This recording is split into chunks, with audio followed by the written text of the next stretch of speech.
পুৱাই ৰূপহীহাটৰ ভকত গাঁৱত প্ৰশাসনৰ উচ্ছেদ আৰম্ভ হৈছে। প্ৰশাসনে দিয়া নিৰ্দিষ্ট সময়সীমা উকলি যোৱাৰ পাছতেই প্ৰশাসনৰ হাতোৰাৰ আৰম্ভ হৈছে। ৩৮ বিঘা ভূমিৰ ৭৫টা পৰিয়ালৰ বাসগৃহত চলিব উচ্ছেদ অভিযান। ইতিমধ্যে উচ্ছেদ আৰম্ভ হৈছে। মোতায়েন হৈছে ৰূপহীহাট আৰক্ষী আৰু অৰ্ধসামৰিক বাহিনী বৃহৎ দল। আৰু আজিৰে পৰা ৰূপহীহাটৰ ভকত গাঁৱত উচ্ছেদ অভিযান আৰম্ভ হৈছে। প্ৰায় ৩৮ বিঘা ভূমিত চলিব প্ৰশাসনৰ হাতোৰা।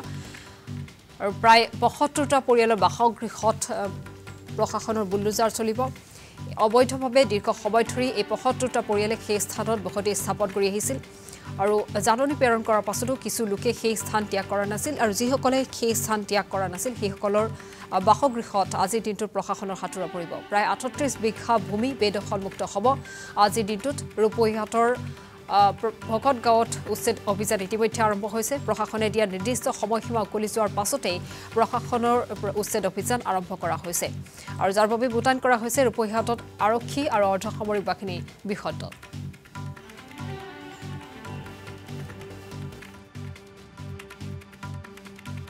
ইমান দিনটো অহা নাই, যোৱাকালি মোৰ নোটিছ দিছে।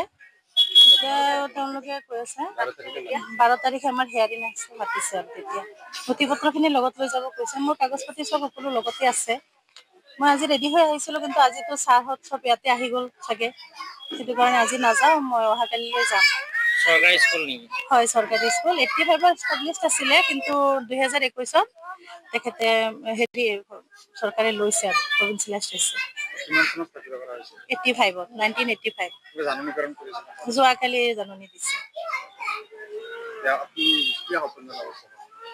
প্ৰশাসনক মই এইটোৱে আহ্বান জনাওঁ, ইমান দিনৰ পিছত স্কুলখন হৈছে, মাটিখিনিও আমাৰ নিজৰ হয়।